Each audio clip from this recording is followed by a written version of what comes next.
Souvent, nous pensons avoir tous les ingrédients pour un bon apprentissage. Un bon professeur, les bonnes fournitures et les bons outils, le bon cadre, le bon moment. Nous pensons à tout, sauf à la leçon fondamentale numéro 1 pour acquérir du savoir et de l'expérience. Découvrons cela dans l'épisode.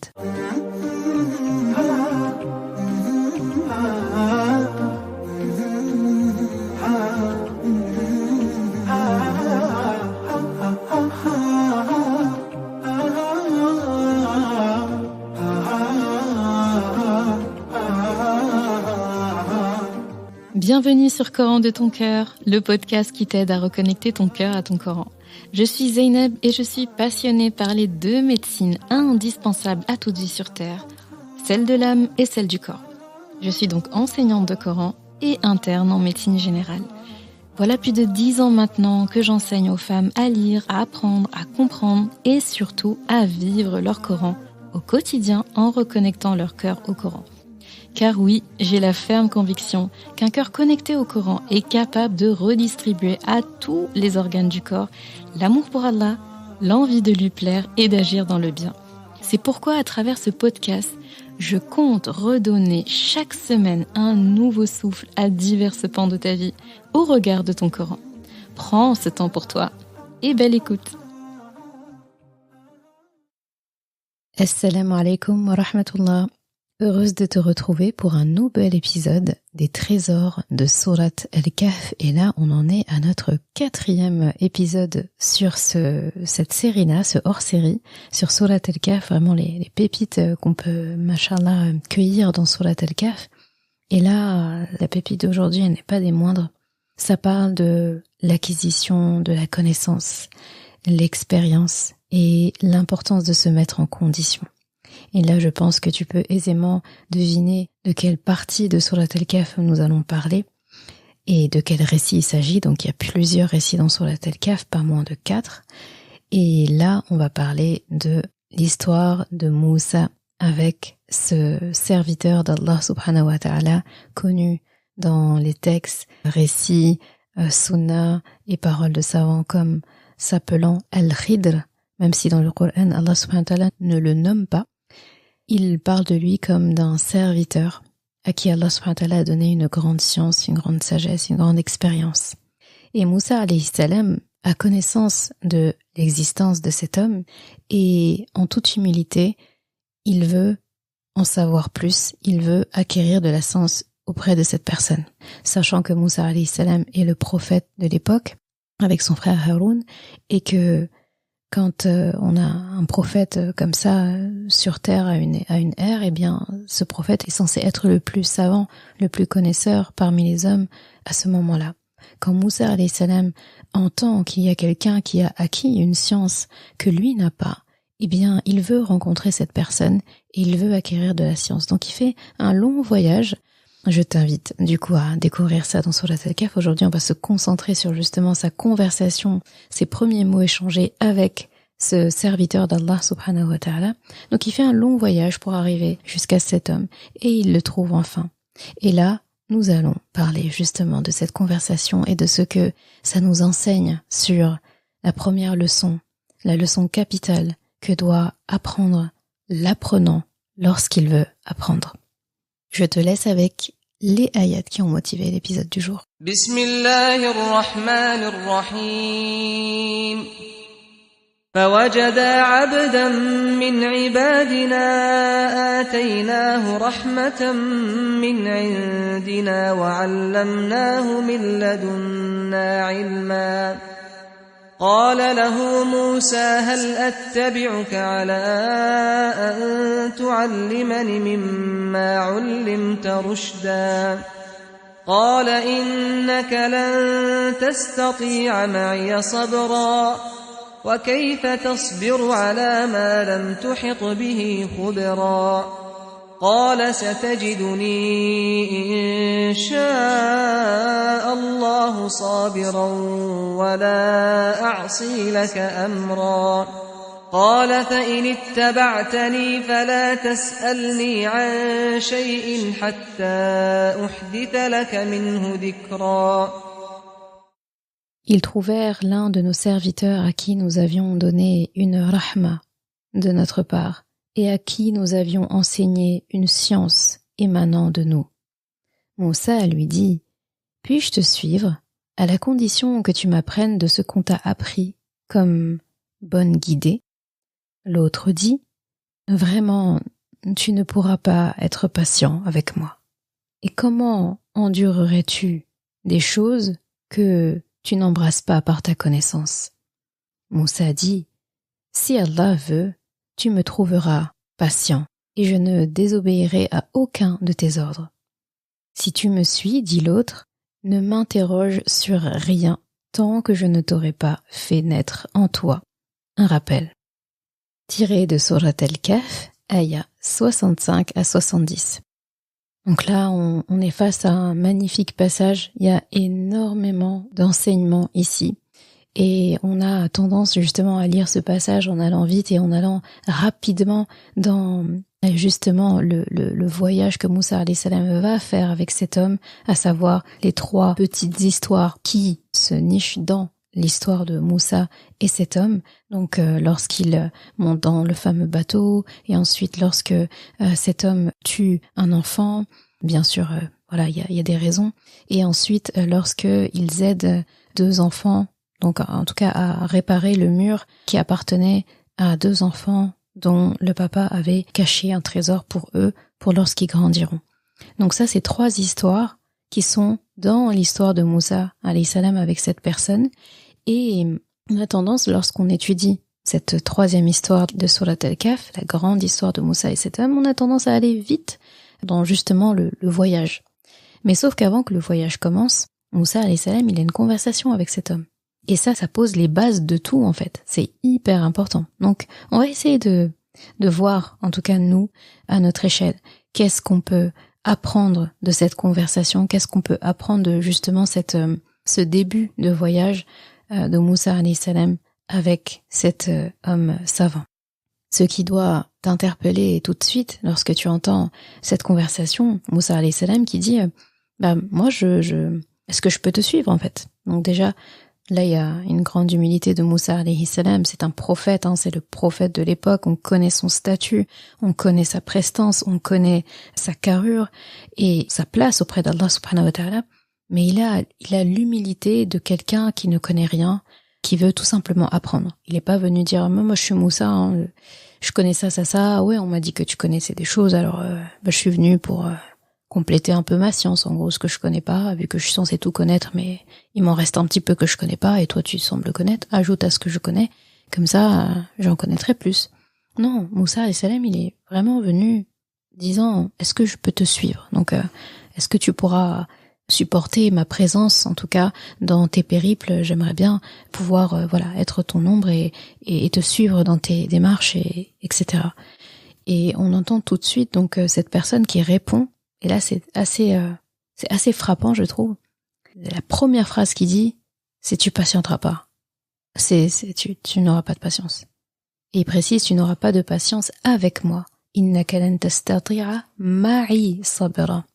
Donc, il met bien en avant le fait que le manque de patience va être en grande partie dirigé vis-à-vis de sa personne, son statut d'enseignant. Et avant même de parler de ça, c'est important aussi de bien avoir en tête comment Allah subhanahu wa ta'ala décrit cette personne. Il dit que c'est un serviteur, donc abdan min ibadina, donc un serviteur parmi nos serviteurs. Donc là aussi c'est encore un rappel, donc on en avait déjà parlé dans un des épisodes sur Surat Al-Kahf, c'est encore un rappel qu'Allah subhanahu wa ta'ala nous fait sur la description qu'il donne de cette personne. Il est en train de nous dire que c'est ce qu'il veut qu'on retienne de lui, c'est ce qui est important. Donc on n'a pas besoin de connaître son nom, on n'a pas besoin de connaître son âge, on n'a pas besoin de savoir où est-ce qu'ils se sont rencontrés, d'accord? Aujourd'hui, je pense que si des personnes connaissaient cette localité, ça pourrait faire des dégâts. Des personnes vont essayer d'aller là-bas, ça va créer des pèlerinages, ça va créer un lieu saint ou je ne sais quoi, alors que Allah subhanahu wa ta'ala n'a pas voulu ça. Donc c'est très important de bien se concentrer sur la manière dont Allah subhanahu wa ta'ala décrit cette personne. Donc il dit que c'est un serviteur parmi nos serviteurs déjà. Donc c'est une personne, voilà, il fait partie des créatures d'Allah subhanahu wa ta'ala. Et là, Allah subhanahu wa ta'ala va beaucoup se répéter. Il dit quelqu'un à qui on a donné de la rahma. Il dit ataynahu rahmatan min indina, et on a défini ce que c'était que rahma. Donc rahma, c'est vraiment cet amour expansif, cet amour rayonnant, qui dit on lui a donné ça. Donc comme pour dire que c'est un ingrédient important aussi pour pouvoir apprendre. C'est très important en fait quand on veut apprendre d'avoir cet amour de la science, cet amour de vouloir comprendre, cet amour de vouloir se rapprocher d'Allah subhanahu wa ta'ala. Vraiment, on peut pas apprendre quelque chose si on n'a pas un minimum d'intérêt, un minimum d'amour pour ce qu'on s'apprête à faire. D'accord? Sinon, on perd de la matière. Donc Allah subhanahu wa ta'ala parle d'abord de ça, il dit ataynahu rahmatan min indina. Donc là, il se répète, il dit on lui a donné de la rahma. Donc on comprend que cette rahma vient forcément d'Allah. Mais il dit on lui a donné de la rahma de notre part. Donc il se répète comme pour dire que si tu acquiers de la rahma, si tu en as, c'est parce que Allah te l'a donné. C'est pas quelque chose que tu as bâti toi-même. Et après, il dit, donc il parle de la rahma, après il parle de la science. Et il fait précéder rahma de science. D'accord? Donc là, ça rejoint ce que je te disais. Il y a des prérequis. Et pareil, pour la science, il dit, et quelqu'un à qui nous avons enseigné une science émanant de nous. Il dit, wa'allamnahu min ladunna ilma. Donc il se répète, déjà on a le mot ilm qui se répète 2 fois. Donc on lui a enseigné une science et on lui a appris une science qui émane de nous. Il aurait suffi de dire, en tout cas si on veut comprendre que Allah a enseigné, on aurait pu se suffire de « et nous lui avons enseigné ». Mais il dit « et lui avons enseigné une science venant de nous ». Là aussi, c'est un rappel pour nous que toute chose que tu connais, toute chose que tu apprends, toute chose qui est portée à ta connaissance, c'est parce qu'Allah subhanahu wa ta'ala te l'a appris. Ce n'est pas autrement. Au-dessus de toute personne qui connaît, il y a quelqu'un qui connaît mieux que lui. Comme dans Surat Yusuf, wa fawqa kulli dhi ilmin alim. Donc ça c'est important qu'Allah subhanahu wa ta'ala le définit comme ça. Ça c'est à la fois un rappel à Moussa alayhi salam, d'accord? Si cette personne a cette science-là, c'est parce qu'on le lui a donné. Et c'est ça que tu es venu chercher. Et ça nous fait un rappel à nous pour tout type de science que nous voulons acquérir. Donc revenons à la réponse que donne cet homme à Moussa alayhi salam. Donc voilà, c'est Moussa alayhi salam demande la permission de l'accompagner. Et là, on a quelque chose, on s'attend pas. On pourrait entendre, d'accord, on va commencer par telle étape ou telle étape, ou d'accord, mais reste calme, pose pas trop de questions, ça il va le dire plus tard. Mais là, il commence par tu seras jamais patient avec moi. Donc là, c'est une affirmation qu'il donne, et c'est là, en fait, qu'est toute la leçon, la première leçon de l'apprenant. La patience. C'est la première leçon. La patience, donc à sabr. Là, j'ai traduit par patience, j'ai un peu spoilé. Sabr, c'est plus que patience. Il dit « Innaka lan tastati'a ma'i sabra ». En plus, il a défini sabra, il a parlé de sabr à la forme indéfinie. Donc, c'est pas « tu n'auras pas de la patience », c'est-à-dire que tu n'auras pas de patience, c'est-à-dire la patience sous toutes ses formes, sous sa forme globale. Et là, dans les ouvrages de tafsir, notamment Ar-Razi et Ibn Ashur, ils définissent ce manque de patience dont parle cet homme-là comme le statut de Moussa alayhi salam. C'est un prophète. Et un prophète n'admet pas l'injustice. Il est là pour combattre justement l'injustice.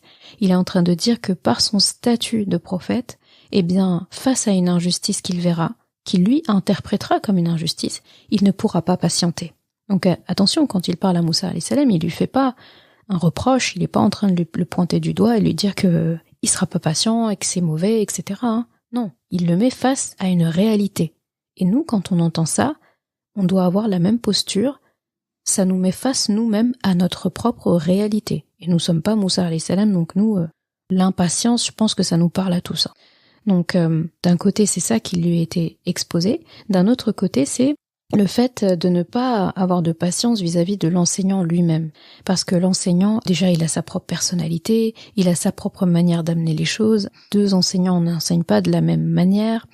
Et en fait, il y a un autre côté, c'est que quand un étudiant arrive vers un enseignant et que cet étudiant a déjà un bon bagage intellectuel, a déjà des connaissances importantes et solides dans la matière, et il vient vers un enseignant, ou cet enseignant vient vers lui, peu importe, pour apprendre quelque chose de cette matière-là, sachant qu'il a déjà beaucoup de connaissances. En général, ce genre d'étudiant, c'est challengeant, parce que comme il a des connaissances, donc il les a testées, il a étudié, etc., eh bien, il est plus difficile en général à enseigner, parce qu'il va chercher absolument ce qui lui manque à ajouter, et il va avoir du mal à ce qu'on lui répète les informations qu'il connaît déjà. Il va vraiment chercher à compléter ce qu'il avait déjà, et même comme il a déjà de la connaissance sur ce domaine-là, dans cette matière-là, eh ben, il va confronter les idées, il va débattre parfois. Si on lui donne une information qu'il avait déjà, mais enseignée différemment ou bien sous un autre aspect, il va questionner, il va répondre, etc. Donc ce type d'étudiant-là, c'est challengeant.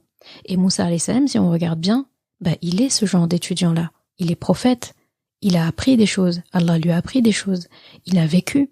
Donc, lui, quand il va voir Al-Khidr, c'est très important, en fait, de se dire qu'il ne part pas seulement avec la posture de « je vais apprendre de lui juste ce que je ne sais pas et compléter par rapport à tout ce que je sais ».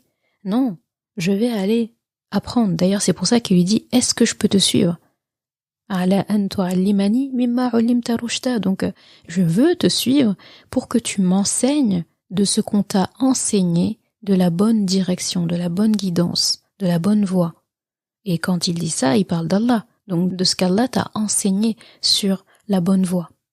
Donc là, c'est très important pour nous aussi, qu'on soit un étudiant accompli dans la matière ou qu'on soit un débutant.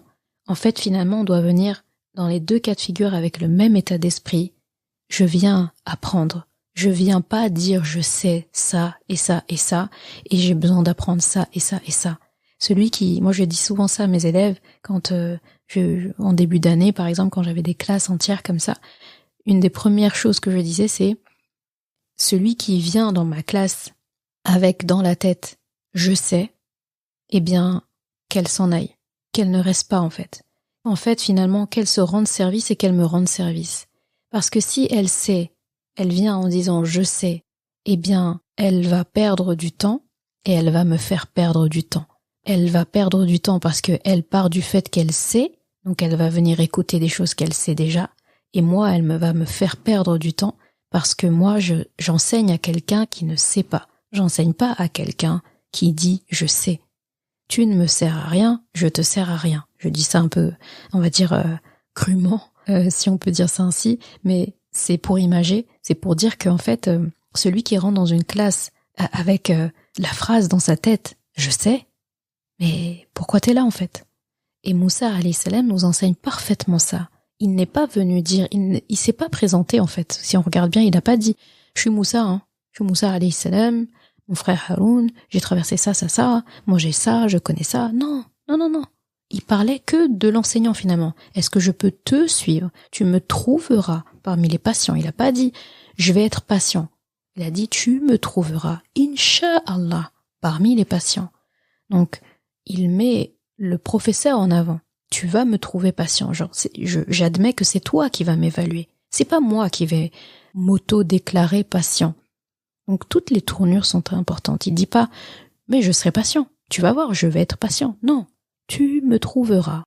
Donc là, il met le professeur en avant. Je te laisse juger.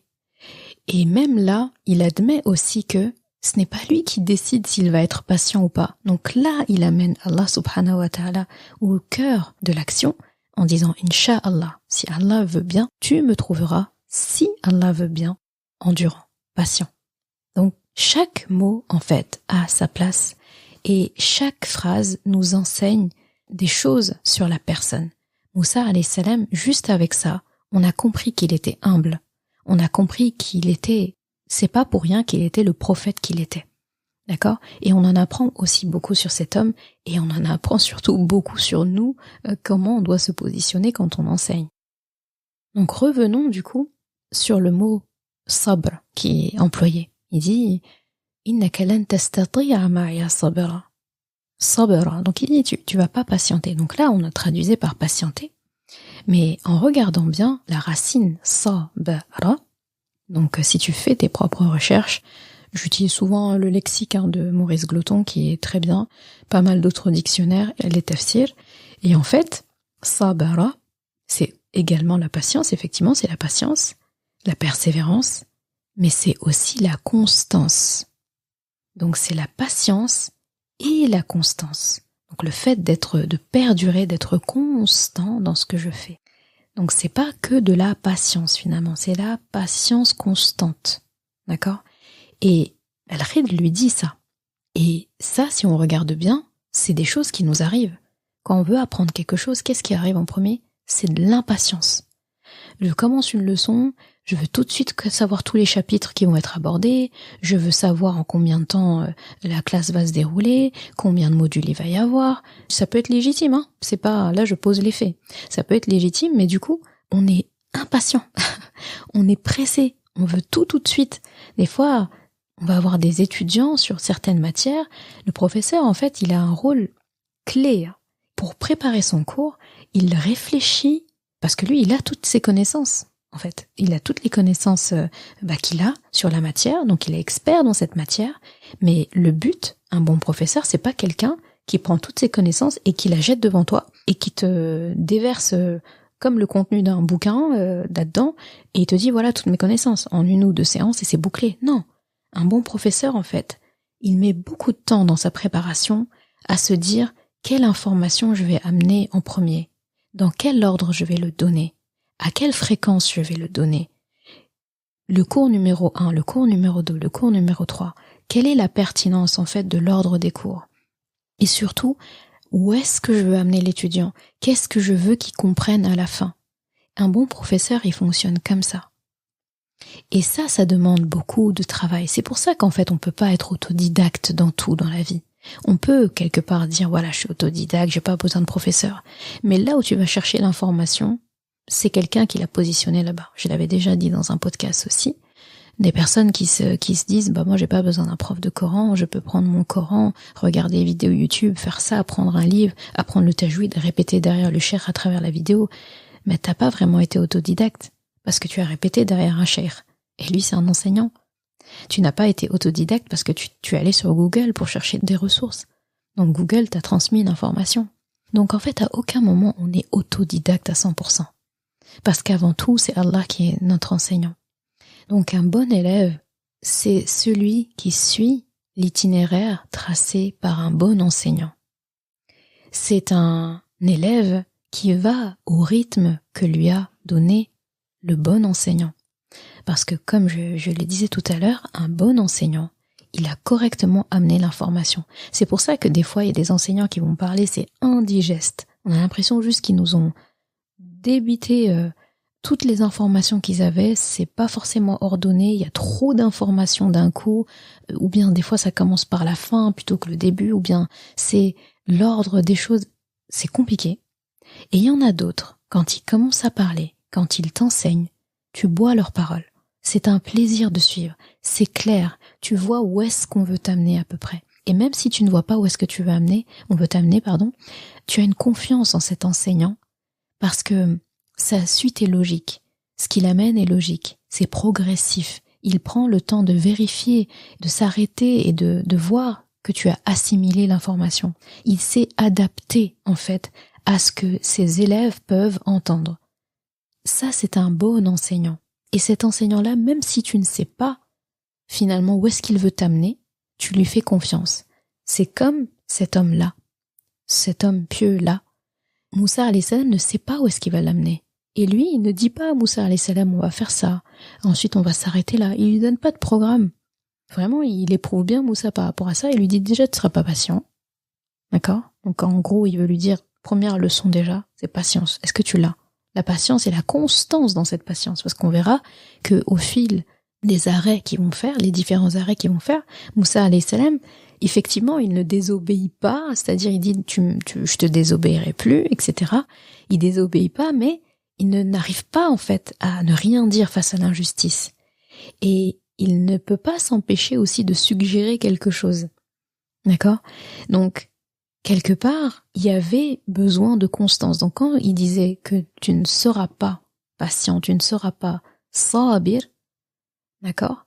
Eh bien, Là, il lui rappelle ça. Patience et constance. Les deux, en fait, tu vas avoir du mal. Et normalement, un enseignant en qui on a confiance, même si on ne sait pas où est-ce qu'il va nous amener, comme le cas de cet homme-là, eh bien, on le suit quand même. Parce qu'il est fiable. Parce que je suis venu chercher la science chez cette personne. Moussa alayhi salam, il est venu en ayant pleinement confiance en cet homme. Donc, la logique voulait qu'il le suive sans se poser de questions. Et il ne s'arrête pas là.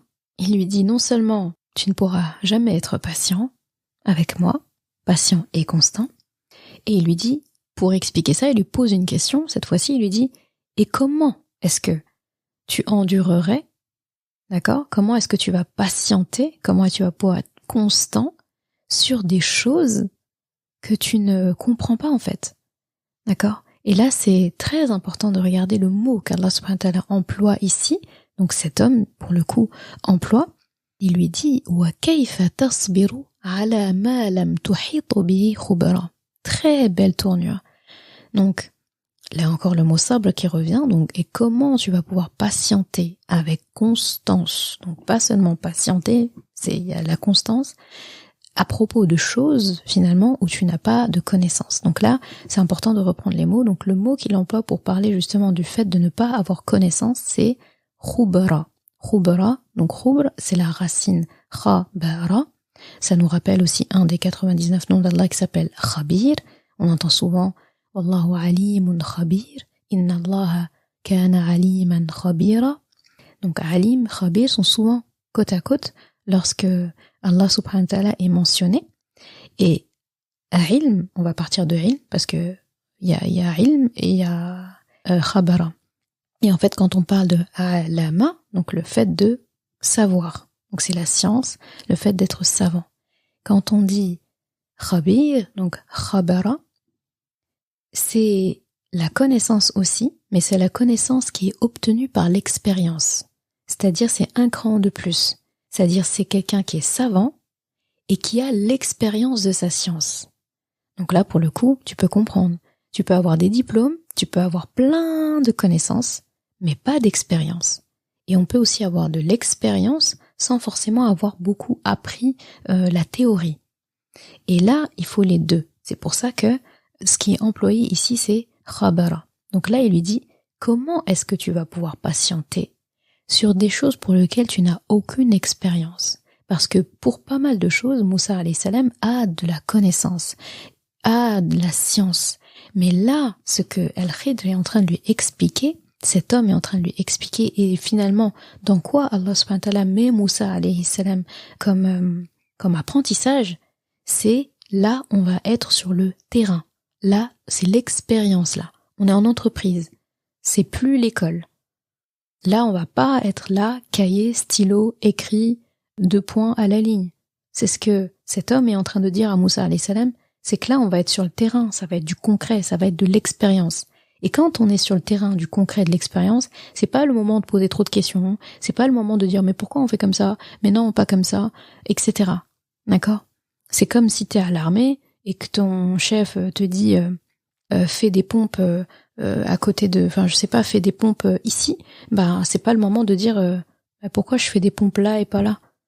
Pourquoi je le ferais pas plutôt sous l'ombre de l'arbre là? Pourquoi je dois en faire 100 je pourrais en faire 50, ça suffirait. C'est pas le moment en fait. Tu fais, c'est tout. C'est pareil, attends, c'est mon domaine du coup, la médecine.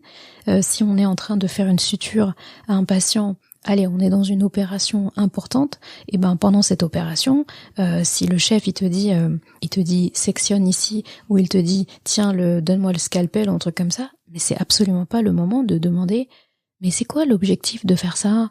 On pourrait pas plutôt utiliser ça? Vous pouvez m'expliquer exactement pourquoi? Non, c'est pas le moment. Déjà, faut se concentrer, on est dans l'action, et c'est pas le moment. Ça, cette question, tu la poseras dans la partie théorique ou à la fin.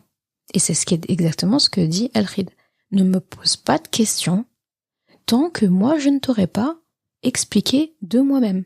C'est-à-dire à la fin. Là, c'est typiquement, en gros, il lui dit, la section questions-réponses, c'est à la fin. C'est pas pendant qu'on est sur le terrain. Et ça nous enseigne aussi des choses, nous, pas mal.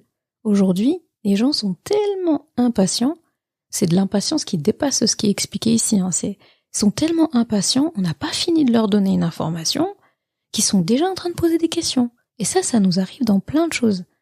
Finalement, on n'écoute pas les gens, on surenchérit tout de suite, ou des fois ça part pas d'une mauvaise intention, hein. On veut tellement comprendre, on laisse pas à la personne la possibilité de finir ce qu'il est en train de nous expliquer, qu'on est déjà en train de poser une question, et des fois, ce qui nous arrive, c'est de dire, ah, bah t'as anticipé ma question. Ce qui n'est pas un mal en soi, ça montre aussi l'enthousiasme. Mais parfois, il faut s'abstenir. Il faut écouter. Il faut regarder, il faut analyser. Avoir la patience d'attendre qu'on t'explique. Et même quand tu poses des questions, il faut que ce soit des questions qui te servent et qui sont utiles. Pas les questions inutiles, comme là dans Surat Al-Kahf, Allah le dit lui-même, il dit, mais avec tout ce que j'explique sur Ashab al-Kahf, ces jeunes de la caverne, ils ont fait ça, eh bien il dit à Rasulullah dans la sourate, sayaquluna thalathatu rabihum, tu vois, avec tout ça, il y en a qui vont dire, ils étaient 3, ils étaient 4, ils étaient 7, ils étaient 6, et le 7e, c'était leur chien, etc. Et Allah va dire lui-même, mais dis-leur, Allah sait mieux le nombre, c'est pas important. Donc c'est ce genre de questions-là, en fait, qu'Allah subhanahu wa ta'ala nous enseigne à ne pas poser. Parce qu'il faut pas tomber aussi dans le truc, oui, mais faut bien se poser des questions. Comment on réfléchit, il faut bien se poser des questions, effectivement. Allah nous invite à poser des questions. Mais il nous enseigne aussi comment poser des questions. Faut que ce soit des questions qui soient pertinentes, qui nous font avancer, qui nous servent, pas des questions uniquement pour satisfaire notre curiosité. Il faut que ces questions-là répondent à notre besoin de mieux comprendre notre route vers le paradis, par exemple. Donc là, encore une fois, quand on pense à ça, savoir le nom du troisième frère de Youssouf alayhi salam et le nom du quatrième, ou le nombre de personnes qui ont fui vers la caverne, ça en fait ça m'avance pas beaucoup sur mon chemin, moi. Ça ne m'aide pas, donc ce n'est pas pertinent, ça ne me sert pas, donc je passe mon chemin. Et là, ce qui nous est enseigné vraiment, c'est ça en fait, c'est la patience, la constance dans l'acquisition des connaissances et l'acquisition de l'expérience. Donc là, c'est vraiment le périple de Moussa alayhi salam, le voyage qu'il va entreprendre ici, ce n'est pas de la connaissance pure et dure, du savoir pur et dur, du ilm seulement. C'est de l'expérience, c'est le terrain. Et c'est ça que Moussa alayhi salam est venu chercher finalement. C'est ça, Allah subhanahu wa ta'ala lui a dit, toi tu avais la théorie, maintenant je te donne la pratique avec cet homme. Donc là, c'est traduit par comment est-ce que tu pourrais endurer sur des choses que tu n'embrasses pas par ta connaissance, d'accord? Et là, donc on a défini de quelle connaissance Allah subhanahu wa ta'ala parlait, cet homme parlait, et il emploie aussi un verbe qui est très intéressant, il dit « ma lam tuhitu bihi khubara ». Donc tuhit, c'est vraiment le fait d'encercler, d'entourer. Et c'est comme pour dire à Moussa alayhi salam, comment tu vas pouvoir patienter sur une chose où tu n'as pas une connaissance globale, tu n'as pas du 360 degrés autour de l'information. Comment tu vas pouvoir patienter en fait? Comment tu vas pouvoir être constant sur quelque chose où tu n'as pas d'expérience, sur quelque chose où tu n'as pas de vision globale? Donc là, ça aussi c'est un petit enseignement qui nous est donné sur le fait que l'expérience c'est très important quand on acquiert une science où à emmagasiner de la connaissance et ça nous sert à rien, c'est pas bon. C'est pour ça que quand on fait des doigts, on demande, comme le professeur Sam faisait, ilman nafi'an, une science utile, une science appliquée. Il y a des sciences qui sont délétères. Il y a des personnes qui accumulent des connaissances qui vont finalement se retourner contre eux un jour et leur être nocifs. Parce que c'est de l'accumulation de connaissances qu'ils n'appliquent pas. Et quand ce n'est pas appliqué, comme on doit forcément en faire quelque chose, ça va être employé dans surenchérir, dans rabaisser les autres parfois, dans dénigrer, dans le fait de faire des débats incessants. Et en fait, on fait rien. Il y a des personnes, par exemple, c'est comme ça. Ils font que parler. Ils parlent, mais ils n'agissent pas. Et pourtant, ils ont la connaissance. Mais ils ne font pas bénéficier aux autres de leur connaissance. Ça, c'est à combattre, c'est à bannir. Donc ici, la science qui nous est demandée, c'est l'expérience, la pratique. Donc là, c'est je mets en application les choses. Et c'est J'aime beaucoup parce que ça fait vraiment écho à ce qu'Allah subhanahu wa ta'ala attend de nous dans notre vie, à ce qu'il attend de nous lorsqu'on lit le Coran et qu'on l'apprend. Il est clairement en train de nous dire là, d'une manière très subtile, ton Coran, je ne te demande pas seulement de le lire, je te demande pas seulement de l'apprendre, je te demande de l'incarner, je te demande de l'expérimenter dans ta vie. Qu'est-ce que t'en fais? Et alhamdoulilah, on demande à Allah de nous accorder ça, de nous accorder la constance dans ça, la patience dans ça, et on a bon espoir de pouvoir vivre une vie où on le fait. Et à travers ce podcast, par exemple, moi, c'est mon intention, par exemple. C'est une de mes intentions en parlant de tout ça. Pouvoir extrapoler tout ce qui est dit dans le Coran à notre vie, à nous. Qu'est-ce qu'on en fait? Et là, il n'y a pas vraiment besoin de réfléchir longtemps pour voir qu'il y a vraiment matière à appliquer. Là, c'est de l'expérience pour nous et ça nous parle parce qu'on a tous été à l'école, on a tous appris des choses, on est tous, que ce soit avec un employeur, que ce soit sur le travail, que ce soit à l'école, que ce soit avec nos parents, que ce soit avec notre enseignant de Coran, d'arabe, peu importe. On a tous été dans une situation où on devait apprendre quelque chose, où on s'est trouvé en face de quelqu'un qui connaissait mieux que nous un domaine précis. C'est forcément arrivé. Eh bien, comment on a réagi?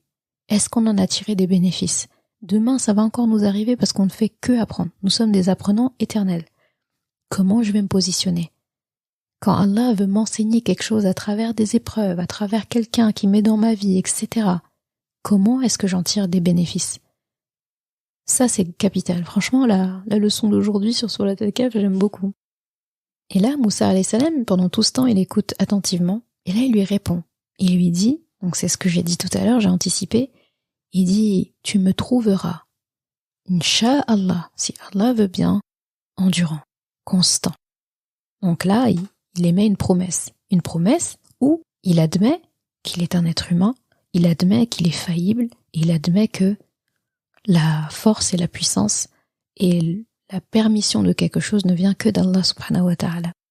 Et il ajoute, et je ne désobéirai à aucun de tes ordres. Wala a'si laka amra. Donc je ne désobéirai pas. Si tu me dis de m'asseoir là, je m'assois là. Si tu me dis t'arrêtes là, tu t'arrêtes là. Il n'y a aucun problème. Et là, Al-Khid, donc cet homme répond, donc là il veut bien. Donc il veut bien que Moussa alayhi salam l'accompagne, mais il pose une condition. Il dit si tu me suis. Donc là il reprend les termes de Moussa. Je peux te suivre? Ok, si tu me suis. Il dit, eh bien, ma condition, c'est que tu ne m'interroges sur rien tant que je ne t'ai pas donné la réponse, l'explication. Donc il dit, hatta uhditha laka minhu dhikra. Donc uhditha, il aurait pu dire, tant que je ne te dis pas. Il aurait pu dire, tant que je ne t'enseigne pas. Mais il a dit, uhditha. De la racine hadatha, ahdatha. Donc hadatha, c'est quand on raconte, c'est des choses qui se sont passées, des faits, etc. Quelque chose qui est arrivé. Et quand on dit uhditha, c'est-à-dire que je vais te donner des explications, mais c'est des explications au compte-gouttes. C'est pas haddatha, par exemple, ou haddatha, voilà, c'est ça. C'est pas je t'ai expliqué, je t'ai narré, comme quand on parle d'un hadith. Par exemple, d'ailleurs, voilà, c'est la même racine, hadith. Dans un hadith, c'est complet. On raconte, on restitue exactement ce qui a été dit. Quand on dit uhditha, c'est je t'ai donné une partie. D'accord? Et en plus, il dit hatta uhditha laka minhu. Donc déjà, uhditha, c'est déjà fragmenté. C'est des informations, pas toutes les informations, juste ce qui te suffit. Et il rajoute minhu. Donc dans tout ça, je vais t'en donner encore une partie. Pour bien expliquer à Moussa alayhi salam que tu me poses pas de questions et quand je te donnerai des infos, je vais te donner que l'élixir, que ce qui est utile pour toi. Donc faudra pas me rajouter encore d'autres questions à ça. Et Moussa alayhi salam, si on regarde bien, il a déjà commencé à mettre en application sa propre promesse. Parce que là, une autre personne lambda, par exemple, elle pourrait dire vraiment, je pose aucune question. Ou bien même pas, et si je comprends pas, je peux pas lever la main, ou bien, genre, à la fin, tu vas me donner que un peu d'explication. Avec tout ça, tu vas pas me donner un bilan complet, un bouquin complet, des références complètes? Ça, c'est des questions. Moussa alayhi salam, avec ça, il n'a pas surenchéri. Le voyage a commencé. Donc il a mis en application. Il n'a pas rouspété, il n'a pas dit je peux vraiment pas te poser de questions. Non. Effectivement, à la fin, il va poser quand même des questions. Parce que ça rejoint ce que cet homme lui disait. Face à l'injustice, tu vas avoir du mal à patienter. C'est compliqué. Quand on pense à ça, quand ils voyagent et là, ils arrivent devant un enfant, cet homme tue l'enfant. Moussa alayhi salam, tout de suite il le dit. Il dit mais comment tu tues un être innocent comme ça? C'est horrible ce que t'as fait. Oui, dans la vision commune, oui, ça peut être horrible. Sauf que il fait les choses sous le commandement d'Allah, avec la science qu'Allah lui a donnée, l'expérience qu'Allah lui a donnée, la patience et la constance qu'Allah lui a donnée. Et ça nous enseigne que il ne faut pas interpréter les choses de prime abord. Il faut prendre les choses dans leur globalité. C'est pour ça que tous les mots comptent ici. Ils parlent de connaissance, d'expérience, de connaissance, d'accord, qui est expérimentée. Il parle de constance, il parle de patience et il parle du fait de voir les choses à 360 degrés, de voir les choses dans leur globalité. Et ça, quand on est pressé et qu'on interprète la chose directe, donc un livre à sa couverture par exemple, comme l'expression le dit, eh bien on peut pas faire tout ça. Parce que si on est tout de suite impulsif, déjà on n'a pas fait preuve de patience, on n'a pas pu expérimenter la chose, on n'a pas pu le regarder sous toutes ses coutures, et on n'a clairement pas été patient. Et la science, elle ne rentre pas dans ces conditions-là. Ça survole, donc on pense avoir appris quelque chose alors que non. On perd les chances d'avoir compris en fait. Donc cet homme lui dit ça, il lui dit d'accord, si tu me suis, si toutefois tu décides de me suivre, tu ne me poses pas de questions tant que je ne te donnerai pas des petites bribes à la fin quand je t'aurai décidé. Donc t'attends la session questions-réponses, à la fin, c'est moi qui décide. Donc là, on a quelqu'un qui connaît parfaitement sa science, qui a de l'expérience, et ça se voit qu'il a de l'expérience, on n'a même pas encore commencé le voyage avec lui. Il montre qu'il a de l'expérience parce qu'il est capable d'anticiper le comportement que Moussa alayhi salam va avoir. Alors qu'il sait que Moussa est un prophète, il sait que c'est un élu d'Allah, il connaît la personnalité de Moussa alayhi salam, et il lui dit, tu pourras pas patienter. Et même là, quelque part, ça j'avais oublié de le dire, il a une telle connaissance et une telle expérience que juste en regardant Moussa alayhi salam et en sachant aussi qui il est, il comprend que en plus Moussa alayhi salam est quelqu'un qui, face à l'injustice, il patiente pas. Il y a qu'à voir. Qu'est-ce qui lui a coûté justement de devoir s'enfuir dans le désert, de fuir l'Égypte? Il a tué un homme en voulant défendre un autre homme. Il a vu une injustice. Il a été directement, j'ose pas dire impulsif, sallallahu alayhi wa sallam, il a été directement envers cet homme, en voulant l'écarter, il l'a frappé, et ça a été un coup mortel. Il n'avait pas l'intention de le tuer, mais il a agi vite. Et le lendemain, ou quelques jours plus tard, il a compris en fait que son geste, il a encore plus regretté son geste de la dernière fois, parce que celui qu'il défendait s'est trouvé en fait être quelqu'un qui se moquait et quelqu'un qui exagérait parce qu'il s'est remis dans une autre posture et il s'est mis encore à appeler à l'aide, etc. Donc il a vu que cette personne jouait en fait, jouait un rôle, se jouait de lui. Et donc Moussa alayhi salam à ce moment-là a regretté son impulsivité entre guillemets. De la même façon, quand il est sous l'ombre d'un arbre, arrivé à Madian, il voit une scène injuste. Il va tout de suite demander à ces deux femmes « Qu'est-ce qui se passe? Pourquoi est-ce que vous êtes en retrait ?» Elle explique, et là, il agit tout de suite, et il repart. D'accord? Donc Moussa alayhi salam est quelqu'un il est action-réaction. Ce qui n'est pas un défaut, attention. Mais action-réaction, pour dire que cet homme savant, a une telle expérience, finalement, qu'Allah lui a enseigné, une telle connaissance, qu'il sait très bien, quand il dit à Moussa alayhi salam, tu vas avoir du mal à patienter, tu vas avoir du mal à être constant dans ta patience, je le sais. Et on sait qu'il a eu raison, parce que non seulement il parle de manière générale à l'être humain, mais il est en train de dire à Moussa alayhi salam, je sais que face à l'injustice, ce qui est une qualité, que face à l'injustice, tu laisses pas passer toi.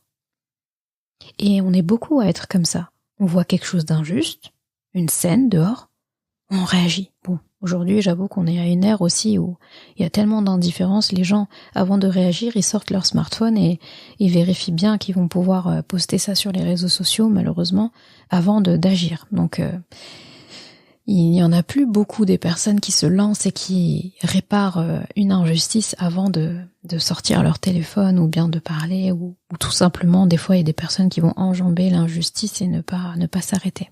Moussa alayhi salam, c'est pas son cas. Donc, Al-Khidr lui rappelle ça.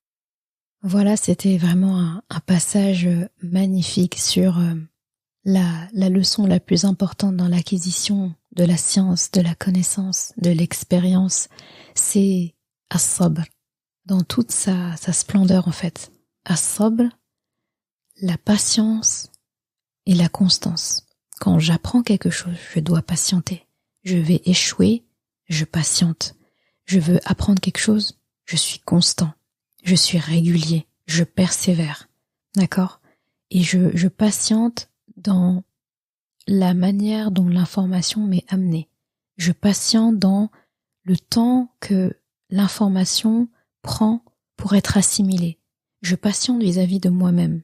Peut-être que je suis quelqu'un qui apprend plus lentement que les autres, ou bien je suis quelqu'un qui a une mémoire plutôt visuelle, plutôt auditive. J'ai besoin de répéter l'information, j'ai besoin de faire des exercices, j'ai besoin d'appliquer ça sur le terrain, j'ai besoin de faire comme ci ou comme ça. Je dois accepter le processus et patienter vis-à-vis de ma constitution, de comment Allah subhanahu wa ta'ala a décidé que je fonctionnerais pour que cette connaissance s'installe en moi. Je suis patient aussi dans l'application que je dois en faire, et ça c'est la constance qui va m'aider, parce que vouloir avoir tout de suite, ça ne marche pas. D'ailleurs, tu le sauras avec les études, avec dès que tu as été apprenant, étudiant, c'est la régularité et la répétition de l'information dans le temps qui a ancré les infos. La preuve, ça ne marche pas souvent, le fait de délaisser les choses, et à la dernière minute, on va emmagasiner un maximum d'informations pour un examen. C'est pas un bon plan. Ça peut se faire en cas d'urgence sur une matière, sur une leçon qu'on n'a pas pu faire, etc. Ça peut aider, parce qu'il y a la mémoire immédiate. Mais je peux pas faire ça avec des matières entières, avec des leçons entières et espérer pouvoir restituer l'information correctement le jour de l'examen. C'est la constance qui paye pour un examen. C'est pareil avec Allah subhanahu wa ta'ala. Notre examen final, on le connaît. Yawm al-Qiyamah, c'est à ce moment-là, en fait, qu'on aura les résultats. Et ce qui nous est demandé, c'est la constance dans notre vie, petit à petit, acquérir un maximum d'équilibre, être constant dans le bien que je fais, rechercher la science auprès de personnes fiables, et surtout mettre en application expérience de tout ça, sinon ça me sert à rien. Et une petite ouverture à ça, parce que du coup on s'est pas concentré sur le voyage en lui-même, mais sur l'introduction au voyage. Quand toutes ces bases sont positionnées, la ayah suivante dit « Fa'untalaqa hatta ». Donc c'est traduit par « alors les deux partirent ». D'accord, Fa'untalaqa. Donc les deux partirent, après qu'il fut monté dans un bateau, les deux partirent jusqu'à se trouver face à un garçon, les deux partirent, donc etc. Donc à chaque fois, Allah va répéter Fa'untalaqa hatta, Fa'untalaqa hatta. Et Fa'untalaqa, de la racine intalaqa, c'est le fait de se mettre en route, donc comme c'est le cas. C'est aussi le fait d'être libéré. C'est pour ça que ça a la même racine talaqa que talaq, par exemple, le divorce, parce que le divorce dans son étymologie veut dire le fait de se libérer de quelque chose, se libérer d'une relation. Et bien là, c'est le fait d'être libéré, de se mettre en route et de s'épanouir. Comme pour dire, maintenant que, en parlant à Moussa alayhi salam, que tu t'es libéré de tes chaînes, d'accord, des chaînes de l'impatience, les chaînes de l'impulsivité, les chaînes du manque de constance, etc. Maintenant que tu as compris ce que voulait dire la patience, l'obéissance, eh bien là, tu vas pouvoir t'épanouir dans ton voyage, ton chemin. Et ça nous parle aussi beaucoup à nous. Une fois qu'on se sera défait de toutes ces chaînes-là qu'on a et qu'on s'impose, eh bien là, on va pouvoir s'épanouir sur notre route, sur notre chemin de retour vers Allah et vers notre maison, notre paradis, dans la patience, dans la constance et dans l'obéissance. Pour pouvoir obéir à Allah, pour pouvoir œuvrer dans le chemin d'Allah, on doit se défaire de ces chaînes-là qu'on a évoquées aujourd'hui. L'impulsivité, l'impatience, le fait de ne pas vouloir endurer, le fait de ne pas pouvoir persévérer, tout ça, ce sont des chaînes. L'orgueil en fait partie. Tout ça, ce sont des chaînes qui font qu'on pourra obéir à Allah, mais ce ne sera pas dans l'épanouissement. Ce ne sera pas dans la liberté. Quand on est un serviteur d'Allah, on est libre. Et ça, c'est très important de le conscientiser. Quand je suis un serviteur d'Allah, un esclave d'Allah, c'est l'état où je suis le plus libre. Dès que, en fait, je me défais de ma soumission vis-à-vis d'Allah, dès le fait que je me défais de l'adoration que je dois avoir envers Allah, qu'Allah nous préserve de ça, eh bien, dans 100% du temps, la personne ne se sent pas libre. Elle va se sentir emprisonnée d'une quelconque façon et elle va courir derrière un semblant de liberté parce que l'être humain, il cherche ça, il cherche la liberté, il cherche le bonheur, il cherche à pouvoir s'épanouir. Et ce n'est possible que dans le chemin d'Allah subhanahu wa ta'ala, et Allah nous aide à ça. Il nous aide à ça en nous défaisant de ces mauvaises chaînes pour pouvoir l'adorer dans l'épanouissement, dans l'équilibre, dans la constance, dans la patience, dans l'expérience. Qu'Allah subhanahu wa ta'ala nous accorde cette patience constante, cette expérience de qualité dans sa voie, qu'il fasse de nous des apprenants dignes, des apprenants qui aiment apprendre, des apprenants qui veulent apprendre, qui sont disposés à apprendre et qui mettent en application, qui vivent ce qu'ils apprennent, qui s'épanouissent dans ce qu'ils apprennent, jusqu'à rencontrer Allah subhanahu wa ta'ala, Yawm al-Qiyamah, puis à la maison, au paradis, Inch'Allah. Amin. Merci d'avoir écouté cet épisode. Et comme toujours, si ce podcast t'a apporté du bien, alors une chose à faire, t'abonner pour ne rien rater. Et si il te semble pouvoir être utile à d'autres personnes, sens-toi libre de le partager et même de laisser un commentaire et la note de ton choix sur ta plateforme d'écoute préférée. Ce sera une belle manière de me faire savoir que ce podcast doit continuer et être écouté par le plus grand nombre. Je confie à Allah subhanahu wa ta'ala le soin de préserver ta foi, ton honneur et ton cœur. Je te laisse à présent passer un bon moment avec ton Coran et je te dis à vendredi prochain pour un nouvel épisode. Assalamu alaikum wa rahmatullah.